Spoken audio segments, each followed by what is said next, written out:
Hello everybody, welcome to another Experience Kills. I am joined by Ben. Hello! My fearless leader. How are you? I'm pretty good, yeah. Enjoying recording some stuff with you tonight, Cameron. What are we looking at now? So, this time we are actually looking at the PS4 release of... And Xbox One.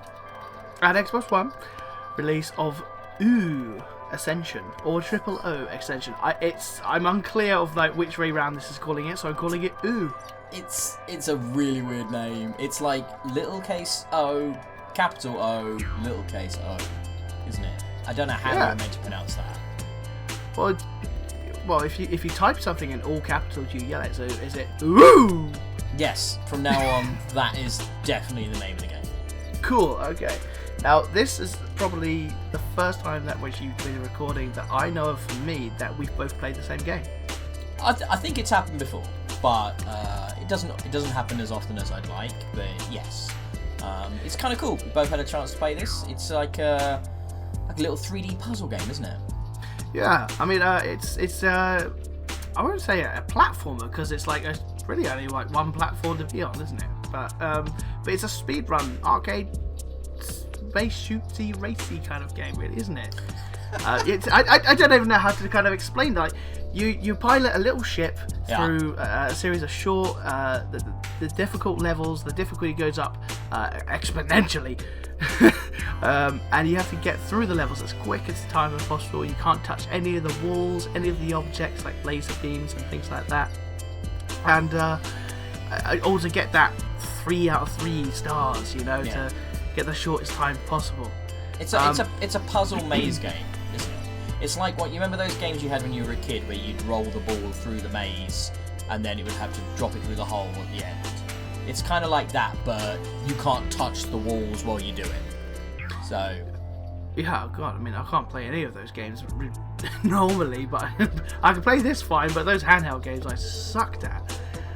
Because it gets to a point. I don't know how far you really got. I think you said about halfway through the levels you were getting really through it, and you're getting kind of stuck at that point. I beat the first 2 worlds. First full 2 worlds. Okay, yeah. So I got about nearly double the distance you got to, and it slowly started becoming like rage-inducing at one point. I spent a good half an hour on one level at one point. I guarantee that. Visually and actually audibly, it's actually quite nice. It's very clean, isn't it? It's got a real clean aesthetic. Yeah, because the entire world are all they're all 3D spheres that you kind of race around into for these races. So it's not like a top-down like flat platform you're dealing with. So sometimes you can't see something coming later on in the race. So that's what I quite like, because sometimes you can look at a level first and go, oh, okay, so that's going to happen here and here. But this way, it's a little air of mystery, like halfway through. Well, it's about learning the pattern, isn't it? It's acknowledging that you will have to fail a bunch before you can do it well, and then repeat until you get the 3 stars. And it's just learning each level like completely, because you can't. With the later ones, there's no way you can complete a level first go, because you just won't be able to react quick enough. So you have to know what's coming. Absolutely. Now, because we had 2 different platforms, I don't think the gameplay would be too different really between the 2. Which was actually a bit of a shame, because apparently there is a co-op mode, annoyingly we live halfway up the country, so it's a split screen co-op mode available. Right. Okay. So I would have actually loved to have a go, like side by side, because that would have been awesome. Like a race, I take it. Yeah, a legit race, like next to each other. Apparently. And you're like shouting at each other, and yeah, that would be fun. That would be a really cool sort of adversarial way of playing the game. There'll be a couple of elbows thrown here and there, the usual. Oh yeah. But in the end, it will culminate in love. Oh, okay, all right. It's like when you finally finish. I was gonna say, in that love that you share between those people, when you've both finished an equally hard game, is what I meant to get to. Oh, I thought you meant. No. Well, there's always something between us that we won't admit to, but It's fine. It's like the first time I finally managed to get through Dark Souls 2 and all of its like DLCs as well was a stress, and like the feeling of finally finishing it was like nothing I never had, and like I only have one other person I know of who's done the same as me, so we had this shared experience of like, oh my god, yes, finally. I mean, I can't see there being very much of an online versus mode in this sort of thing. No, because I think it would probably be too difficult to sync it up because of all the quick restarts and stuff. That is one thing that's very important to mention, that you can restart each level really, really quickly. It's actually like, you know, you'd be mad to use the checkpointing because you need to get really quick times through these things. So like a Super Meat Boy level, you can just jump back to the start with a press of a button, can't you? And try again and again and again and again until you get it. Especially because I mean, online, I think the maximum I see anything happening like that would be like an online high score system, where there will be just one dude who's got it down to like 2 seconds before anyone else, and you'll be sat there like for the rest of your life going, I will never be as good as this man at this game. Yeah, just like, how did you do that? How is that even possible? Because there's some fun mechanics in this game. Like, there's not a lot you can do with your ship other than like you can boost or slow yourself down. Obviously, the inclination to try and get through the levels as quickly as possible is to try and do as much of it as possible boosting. But that obviously brings a higher risk of hitting an obstacle or a wall. Yeah, so I don't have that kind of hand-eye dexterity to get it at that last minute to that, or at least that.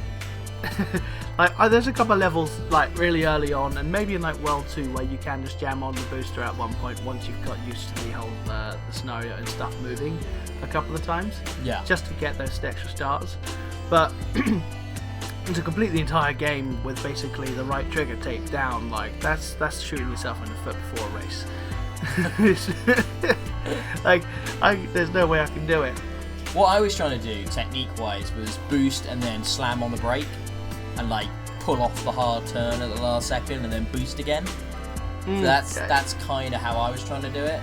But if you get tricky. If you get the technique down, you'll be a god at this. Yeah. But I'm a clumsy 29-year-old man from England who's overweight. I have no technique to anything, pretty much. Well, it's good of you to admit that, Cam. I mean, I'm glad I'm not the only one that can see that. So if you can't love yourself, then who's gonna love you? That's your problem. It's too much self-love, isn't it, Cameron? Let's be honest. That's got you where you are today. And now we're back to the sexual thing, isn't it? I like this game, though. Why does it always end like this? How is it pronounced again? oOo. Ascension is a fun little puzzle maze game. I really like it. I think it's built well, it runs well, it's got some good level design, it's very tight, nice visual aesthetic. Yeah, it's a cool little game. Yeah, it was quite strange that it took so long for it to come out on the PlayStation. This because it came out, I think, about 2 weeks ago. But the Steam version and I think the Xbox version, I think it's the Xbox version, came out around about sort of October time. Right. Okay. Or it might have been actually the Nintendo Switch actually. Who knows? I mean, I will tell you this, it's not as easy as flicking a switch to port a game between consoles. There is quite a lot of work that goes into it, so it could just be the case of, when resources allow. But I'm glad it's now available and everything. It's a cool little game. You're darn right. So yeah, thank you everybody for listening in. So that has been oOo Ascension, the PS4 and Xbox release. I've been Cameron, and this has also been Ben. Thank you for joining me again. Yeah, it's been great. So you can actually catch Ben on Twitter at DIYE, and you can catch us at Experience Kills as well on Twitter. We have a lot more coming. You can listen into us as well on Spotify and any other good podcast platform. Where else can we be found then? Well, most importantly, it's YouTube. So please give us a like and subscribe on YouTube. That's literally all we ask for. We don't cover these videos in advertising or, ask you to go and pay for a Patreon or whatever like that. Just like and subscribe, just so more people can hopefully enjoy this fantastic content. Absolutely. So thanks everyone. Thank you. Goodbye. Bye.